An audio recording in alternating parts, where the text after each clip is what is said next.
Hello,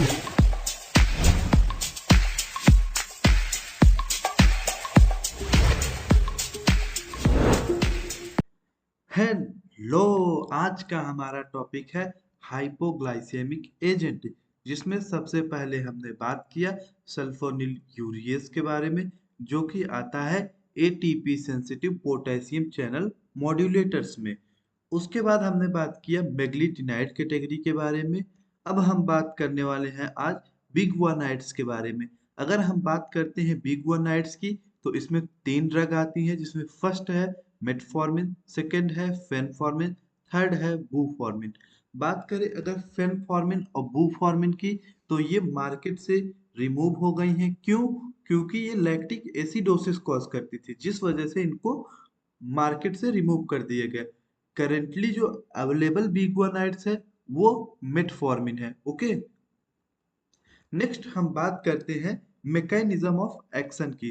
अगर हम बात करें कि मेटफॉर्मिन का मैकेनिज्म ऑफ एक्शन क्या है, तो metformin decrease hepatic glucose production by inhibiting gluconeogenesis. Means जो मेटफॉर्मिन है ये ग्लूकोनियोजेनेसिस को इनहिबिट करता है, जिससे हिपैटिक ग्लूकोज प्रोडक्शन को डिक्रीज करता है। इसके मैकेनिज्म ऑफ एक्शन को, जो मेटफॉर्मिन का मैकेनिज्म ऑफ एक्शन है, उसको हम 3 टाइप से देख सकते हैं, जिससे फर्स्ट है माइटोकॉन्ड्रियल इफेक्ट, सेकंड है एएमपी के एक्टिवेशन, थर्ड है ब्लंट ग्लूकागॉन इफेक्ट। ओके, अब बात करें अगर हम माइटोकॉन्ड्रियल इफेक्ट की, तो इसमें है inhibit the mitochondrial respiration, decrease of intracellular ATP and increase of AMP. Means ये माइटोकॉन्ड्रियल रेस्पिरेशन को इनहिबिट करता है, जिससे क्या होता है, इंट्रासेलुलर एटीपी का लेवल डिक्रीज कर जाता है और एएमपी का लेवल इंक्रीज कर जाता है।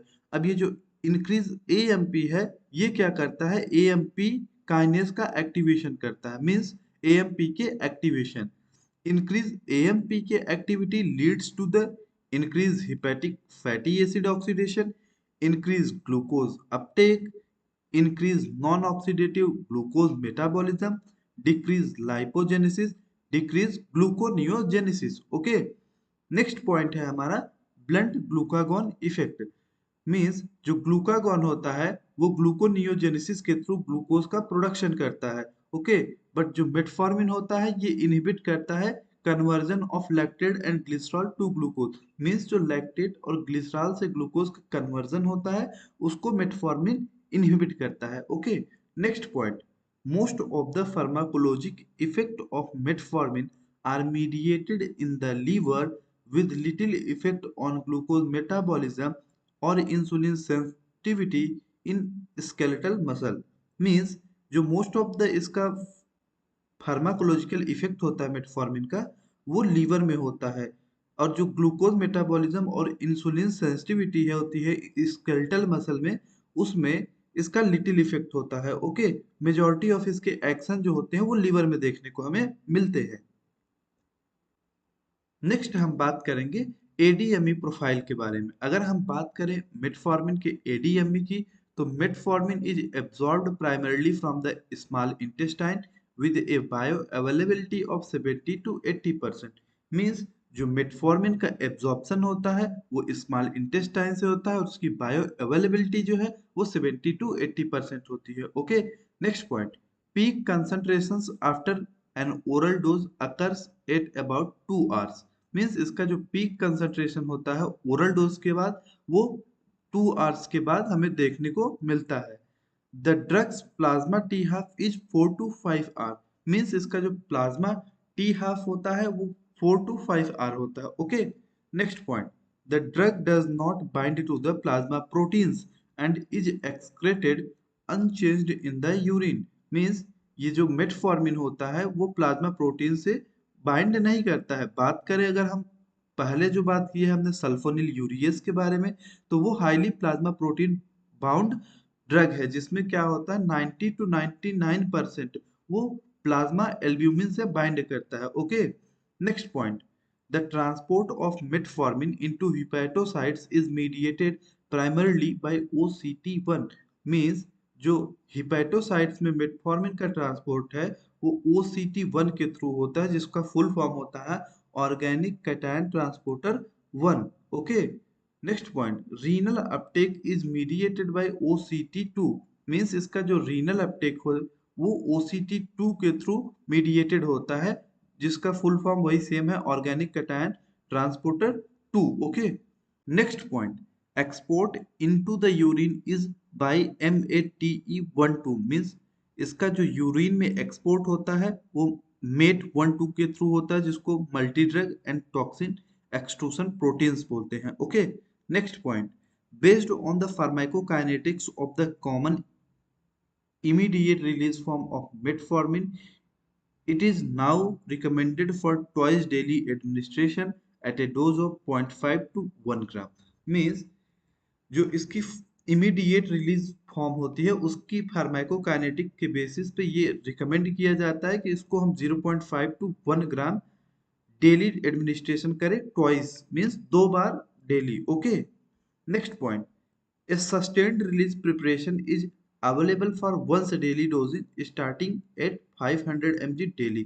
मीन्स इसका जो सस्टेन्ड रिलीज प्रिपरेशन है वो भी अवेलेबल है, जिसको कि हम 500 mg डेली ले सकते हैं, वंस डेली डोजिंग इसकी है। ओके। नेक्स्ट बात करते हैं हम इसके ADR के बारे में। तो फर्स्ट पॉइंट है इसमें नाउजिया, सेकेंड है इंडाइजेशन, थर्ड है एब्डोमिनल क्रैम्प्स और ब्लॉटिंग, नेक्स्ट है डायरिया। तो ये इसके बेसिक से ADR है या साइड इफेक्ट है। ओके। नेक्स्ट है हमारा use of metformin is also associated with 20 to 30% lower blood level of vitamin B12।